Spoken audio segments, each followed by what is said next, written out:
Bonjour Marie-Cécile Tardieu. Bonjour. Vous êtes directrice générale déléguée à l'investissement international chez Business France. Alors si j'ai bien compris, c'est une organisation gouvernementale qui a pour but d'aider les entreprises à se développer.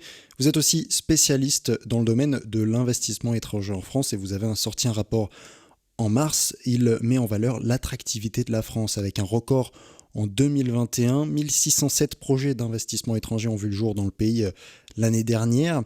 Alors avant de revenir sur tout ça et peut-être sur ces projets d'investissement dans le Grand Est, est-ce que vous pouvez nous expliquer comment fonctionne Business France ? Business France a des équipes qui sont à l'étranger, qui rencontrent les investisseurs qui pourraient avoir des projets de développement. Nous les transmettons au territoire, aux régions, pour qu'elles puissent faire des offres d'accompagnement. Chaque semaine, nous soumettons environ une cinquantaine de projets d'investissement pour que les territoires, les régions puissent proposer, si elles le souhaitent, à ces projets de venir chez eux. Donc vous aidez les régions au final à produire et à investir dans leur territoire. Exactement. Ce que nous faisons, c'est s'assurer que les projets qui sont internationalement mobiles puissent venir en France pour créer de la valeur, pour créer de l'emploi. Et nous sommes à l'écoute des territoires pour voir quels sont leurs atouts et comment ils peuvent au mieux les valoriser auprès des investisseurs étrangers, notamment en accompagnant des territoires en coprospection à l'international, parce que nous voyons une très forte compétition mondiale pour attirer les projets étrangers. Et le rôle de Business France, c'est de s'assurer que les projets qui pourraient être bons pour l'économie française viennent effectivement en France. Ces projets, alors on va en parler. 1607 projets d'investissement étranger en France l'année dernière. Dans le Grand Est, qu'en est-il ? Alors, le Grand Est est une région extrêmement attractive. Elle est la troisième région d'accueil des projets d'investissement. Et si on prend simplement l'année 2021, on a observé une hausse de 39% par rapport à 2020. C'est 143 décisions d'investissement recensées par Business France et plus de 4200 emplois qui ont été créés ou maintenus en Grand Est. Donc on est avec une région qui a de nombreux atouts à faire valoir et qui est effectivement extrêmement attractive. On peut parler d'une région à forte attractivité alors ? Totalement. Alors, on retrouve de très grands facteurs d'attractivité. Si on regarde la question de la taille du marché, on voit bien que l'aspect frontalier de la région Grand Est lui offre une visibilité vis-à-vis des pays qui sont frontaliers, mais aussi du monde entier, où on sent que c'est une région carrefour. Deuxièmement, sur tout ce qui peut être environnement, pro-business et agilité, on a, avec notre partenaire régional Grand Innov Plus, des relations extrêmement étroites qui permettent de répondre avec agilité aux demandes des investisseurs étrangers. Et si on prend le dernier critère, qui est le critère de l'attractivité, de plans de développement qui sont cohérents, qui sont volontaristes, on a le Business Act Grand Est qui a donné un signal très fort sur des secteurs qui pouvaient être soutenus dans la région Grand Est, sur les atouts de cette région, notamment dans le digital, dans la formation. Et donc on a une forte lisibilité de la part des autorités du Grand Est, de tous les partenaires présents au Grand Est, sur les projets qui sont souhaités dans cette région. Et donc c'est pour cela que à la fois la France est dans une phase de forte attractivité, mais la région Grand Est aussi est aujourd'hui une région particulièrement attractive. On va parler de l'Europe. Le premier investisseur étranger, c'est l'Allemagne dans le Grand Est. Est-ce qu'on peut croire que ce moteur à deux cœurs de l'Europe, la France et l'Allemagne, est donc crucial pour l'économie du Grand Est ? Bien sûr, l'Allemagne est aussi devenue le premier investisseur en France cette année, en 2021. Jusqu'à présent, c'était les États-Unis en nombre de projets. Les États-Unis restent toujours le premier investisseur en nombre d'emplois, parce qu'il y a de très grandes entreprises américaines qui investissent en France. Mais l'Allemagne est un partenaire majeur pour l'économie française. Et ce qu'on observe, c'est que l'Allemagne investit en France dans le secteur productif. On a un emploi sur quatre qui est dans le secteur manufacturier, Donc on voit bien que l'Allemagne vient trouver en France à la fois, un marché qui est particulièrement porteur, aussi des compétences et bien sûr, pour le Grand Est, c'est un partenaire, naturel, puisque la proximité, la taille des marchés respectifs, rendent particulièrement, intéressant, pour les entreprises allemandes de se positionner des 2 côtés de la frontière et donc ce qu'on observe comme, des facteurs, importants d'attractivité, hein, c'est la connectivité, la capacité de pouvoir circuler. On voit bien que tous les enjeux aujourd'hui de logistique, de transport, pouvoir aussi trouver la main-d'œuvre sont des préoccupations majeures des investisseurs étrangers comme français et avec, le Grand Est, on voit bien que les bassins d'emploi, les possibilités de connexion sont extrêmement nombreuses, donc c'est pour cela aussi que la région Grand Est, est attractive. Il y a de l'emploi et de la main-d'œuvre pour les étrangers en France et dans le Grand Est, justement? Il y a, bien sûr, de l'emploi. La difficulté aujourd'hui pour tout le monde, c'est de réussir à trouver, des salariés sur de nouveaux secteurs qui sont en train d'émerger. On pense notamment aux nouvelles technologies, tout ce qui va être maintenance, robotique, tout ce qui peut être, aussi support aux outils industriels et il y a, vraiment des métiers fantastiques qui vont, se développer, dans les unités industrielles. On a des opérations, que ce soit la BPI qui fait le Big Tour, que ce soit l'usine extraordinaire qui présente les nouveaux métiers, de l'industrie, qui doivent être présentés à la jeunesse parce que l'avenir, c'est vraiment d'avoir les talents, d'avoir ces formations, qui se permettront de faire tourner les usines de demain. Donc notre projet, bien sûr, c'est de faire venir le plus d'entreprises étrangères possible, mais il faut qu'elles puissent trouver une main-d'œuvre, qui, réponde, à leurs besoins. Ça fait partie des priorités de la région Grand Est de former à l'emploi industriel, de former dans le digital.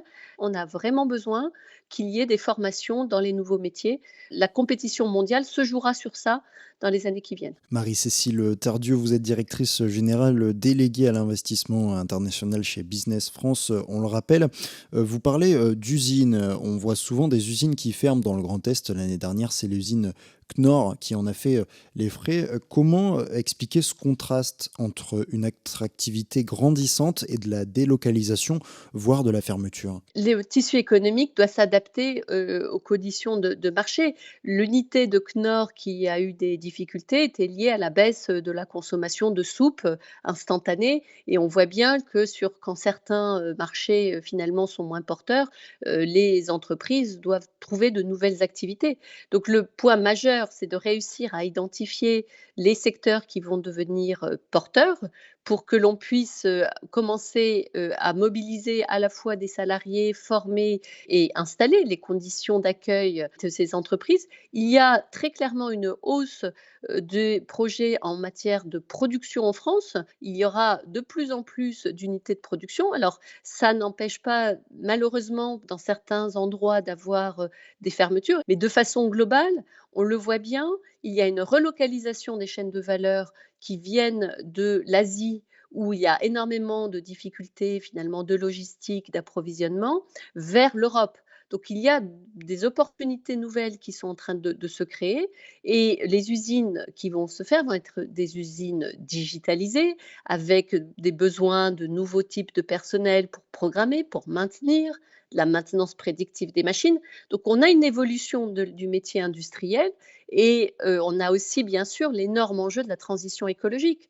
Un certain nombre d'usines ou d'unités productives vont devoir faire évoluer leurs process, s'adapter aux défis qu'est la transition écologique. Ça aussi, ça va créer de l'emploi et c'est une très grande force de la France d'être reconnue comme pionnière en matière de transition écologique. Il y aura là aussi la possibilité, je pense, d'avoir un discours différenciant pour que les investisseurs étrangers viennent en France. Est-ce que vous, à Business France, vous savez quels sont les départements les plus attractifs dans le Grand Est? Est-ce que cela reste l'Alsace, qui est transfrontalière du coup avec l'Allemagne, ou est-ce que c'est plutôt la Moselle qui, elle, est transfrontalière avec le Luxembourg, mais aussi l'Allemagne? Au sein du Grand Est, il y a un peu plus d'entreprises étrangères, oui, alors, je prendrai le Bas-Rhin et ensuite, Moselle et Haut-Rhin. On a évidemment, avec, leur exposition géographique, des atouts, qui sont très forts pour pouvoir, attirer des investisseurs, étrangers. Mais pour autant, la Meurthe-et-Moselle ou encore la Marne, ont, un nombre, assez, important d'investisseurs. Je crois que ce qui compte, beaucoup, c'est de réussir à identifier les atouts d'un territoire. On le voit bien, une des questions que posent les investisseurs, c'est la question du foncier. Où est-ce qu'on peut trouver du foncier? Et on peut trouver, dans, plusieurs départements, du Grand Est, du foncier qui peut être, avec des surfaces, intéressantes. Il faut aussi, regarder, que les investisseurs ont besoin de prévisibilité, de délai. On est vraiment, nous, à l'écoute des territoires, aux fonctions de leurs atouts naturels, humains, technologiques, pour pouvoir valoriser auprès des investisseurs, leurs, différents, espaces. Et c'est pour cela que, Business France travaille avec les territoires, parce qu'il y a autant de demandes que de types de projets. Certains projets, comme je le disais, ont vraiment besoin, de plus d'espace, et les emplois industriels, on le sait, ils vont quand même plutôt, dans les agglomérations, de, moins de 200 000 habitants. Donc on ne va pas attirer dans les grandes agglomérations, des projets industriels. On a, si on regarde notre bilan, hein, 45 des projets en 2020 ont été dans des villes inférieures à 20 000 habitants. Tous les, départements ont des cartes à jouer et peuvent vraiment, se positionner vis-à-vis des investisseurs, étrangers. On est très attentif à présenter des projets qui correspondent aux attentes, des territoires pour, bien sûr qu'ils s'insèrent pleinement dans, l'environnement local. Et on le voit bien, on a des succès, hein, d'entreprises, qui, contribuent au développement économique d'une région et ou d'un département ou d'une ville, et qui se sentent très, très bien accueillis. Donc c'est un travail partenarial avec les autorités locales, que l'on conduit. Et on parle de 2021 depuis tout à l'heure, mais est-ce que vous avez déjà des vues sur l'investissement étranger en 2022, en France et en région? Nos bilans sont faits avec une extrême, rigueur, très grande méthodologie, donc ça c'est pour cela que, on sort en mars 2022 les chiffres de 2021. Donc on n'a pas encore, recensé, tous les projets du premier semestre 2022, mais si j'en regarde l'activité de Business France, on est sur, des mêmes tendances de forte, attractivité de la France.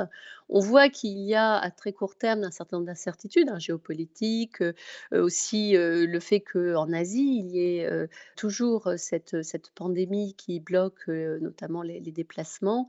Ça peut créer, peut-être, un peu plus d'attentisme du côté des investisseurs asiatiques, mais, les investisseurs européens sont très clairement dans les mêmes tendances que l'année 2021. On sent qu'il y a, un réel intérêt pour investir en France. Eh bien, merci, beaucoup Marie-Cécile Tardieu, directrice générale déléguée à l'investissement international chez Business France, d'avoir répondu à nos questions dans Midi Lorraine. Merci beaucoup à vous.